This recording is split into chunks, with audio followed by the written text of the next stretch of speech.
Hey, my friend, welcome back to Cowboys News TV, where you and I stay on top of everything going down in Dallas. Before we dive into today's hot story, I need a quick favor. We're in a like battle this month with the Raiders report, and honestly, they're ahead of us right now. So hit that like button. It's free, it's fast, and it helps keep Cowboys Nation on top. Let's close that gap, all right? Now let's talk about something that quietly slipped under the radar this weekend, but could mean something bigger down the line. The Cowboys brought in Ceedee Charles for a workout. Yeah, that's Ceedee Charles, the offensive lineman who was supposed to start at right guard for the Titans last year, until he suddenly retired out of nowhere right before the season started. Huge red flag, right? Charles started his NFL journey with the Washington Commanders after coming out of LSU, and I'm gonna be real with you.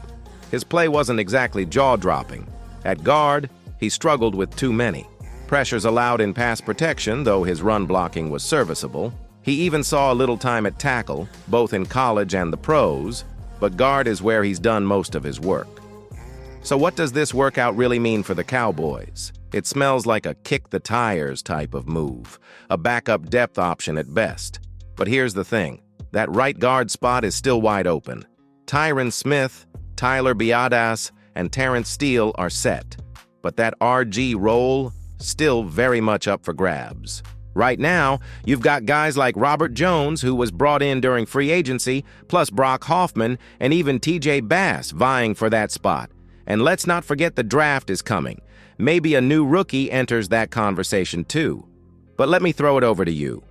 Would you give Ceedee Charles a shot to earn a spot on this O-line? Type SC in the comments if you're in favor, or N if you're out. All right, that's the situation at guard. But there's another position with just as many question marks. And it's one that could cost us if we don't get it right early in the season. All right, now let's shift our focus to the secondary, because cornerback is starting to feel like a real wild card for the Cowboys. And there's one name that's been floating around lately. Jack Jones. Yeah, that Jack Jones. The same guy who had that ridiculous toe drag interception against Ryan Fenoy last season. I mean, you remember that play, right? Dude looked like he had glue on his cleats. Perfect sideline awareness. Highlight reel stuff. But for every flash of brilliance, there's been just as much inconsistency. Let's rewind a bit. Jones had a short run with the Patriots and then found some stability with the Raiders in 2023. Actually, that's where he looked most comfortable. Aggressive, fluid hips showed he could keep up with vertical routes. But here's the kicker. In 2024, his play dipped hard. Missed assignments, late reactions, and his tackling, let's just say, not a strength. Then there's the off-field stuff. Jack Jones has had his share of issues, from suspensions to attitude concerns. And that brings us to the big question. Would he even fit in Dallas? Because under Mike McCarthy and now with Brian Schottenheimer shaping the culture more than ever, there's not a lot of tolerance for distractions.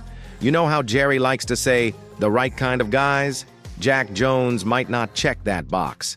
Still, the Cowboys have a need. With Trevon Diggs coming off injury and likely not at 100% by week 1, Daron Bland can't carry the whole load. Then you've got guys like Nahshon Wright and Eric Scott Jr. fighting to stay on the roster. There's also talk about trading for someone like Kaiir Elam, or maybe even rolling the dice on former second-rounders like Andrew Booth Jr. or Kelvin Joseph. Remember him? So here's where I want you to weigh in. Would you take a chance on Jack Jones? He's talented, no doubt, but comes with risk.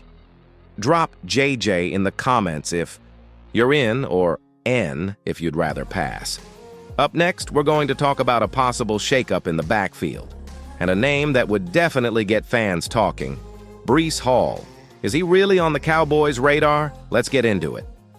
Okay, now let's dive into the position that's caused more debate than maybe any other this offseason. The backfield. And here's a name that's suddenly been linked to the Cowboys in more than just fan whispers. Breece Hall. Yup, the New York Jets' RB1.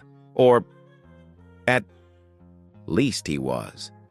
This whole thing started when Aaron Glenn, the Jets' defensive coordinator, dropped a subtle comment in a press conference, talking about preparing for a committee of running backs this season. Now, normally that wouldn't raise eyebrows, but combine that with Rich Simone's report about possible backfield changes and you start connecting dots, especially with the Jets eyeing Ashton Jeanty in the draft, who looks like he could come in and compete from day one. So what does this mean? For Brees? Well, for starters, he's entering a contract year. He's only 23, but coming off a season where his production dipped noticeably. In 2023, he flashed that signature burst. You know the one cut and gone. But by 2024, defenses seemed to figure him out. Vision became a concern, and so did his durability. And let's be real. When a team starts quietly shopping a player like him, it usually means they're ready to move on at the right price. Now think about the Cowboys situation.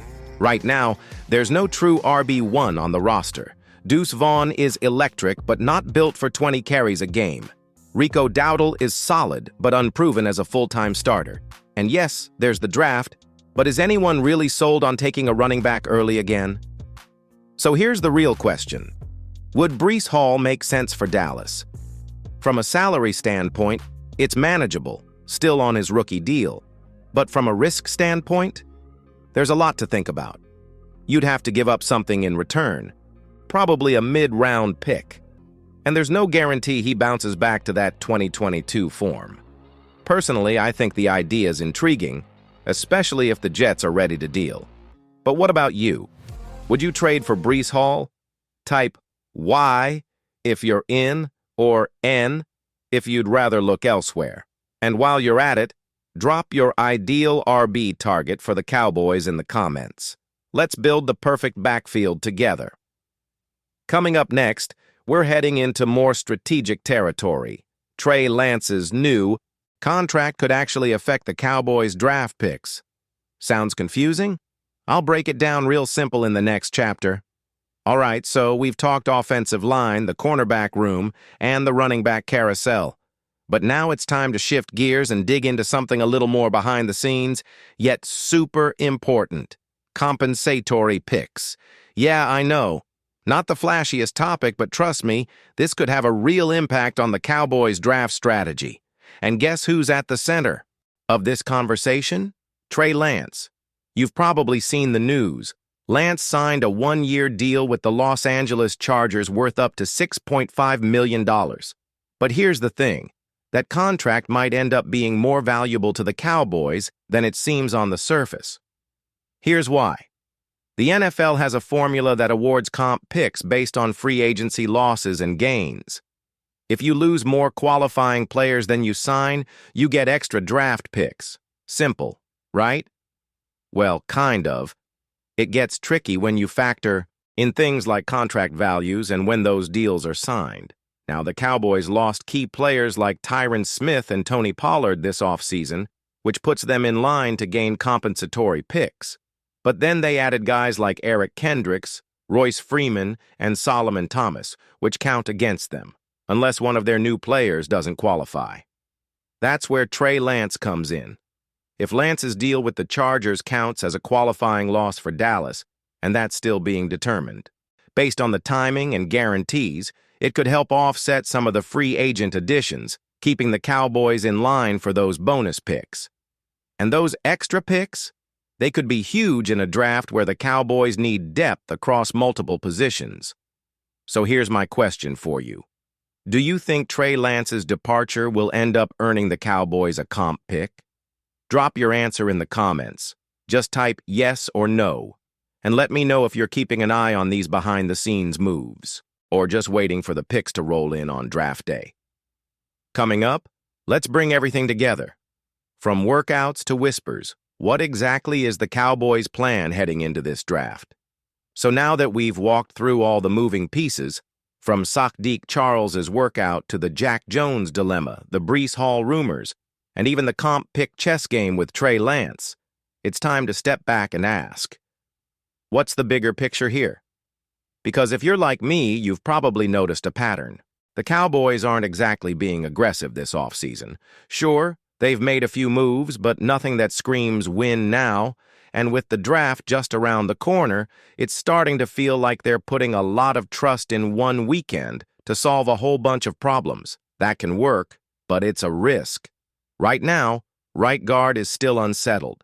The CB depth is questionable without Trevon Diggs at full strength. The RB1 spot, still up for grabs. And even though there's a chance to gain a comp pick thanks to Lance, that's far from guaranteed. So what's the real plan here? Are the Cowboys being strategic, holding back to see how the board falls in the draft? Or is this hesitation a sign that they're simply not ready to make bold moves? I want to hear what you think.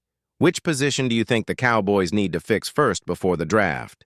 Type OL for offensive line, CB for cornerback, RB for running back, or comp if you think leveraging picks is the way to go. And hey, if you've made it this far, don't forget to subscribe and support the channel. We're still going strong in our like battle with the Raiders report, and every like pushes us one step closer to victory. Let's make it count, fan. See you in the next one.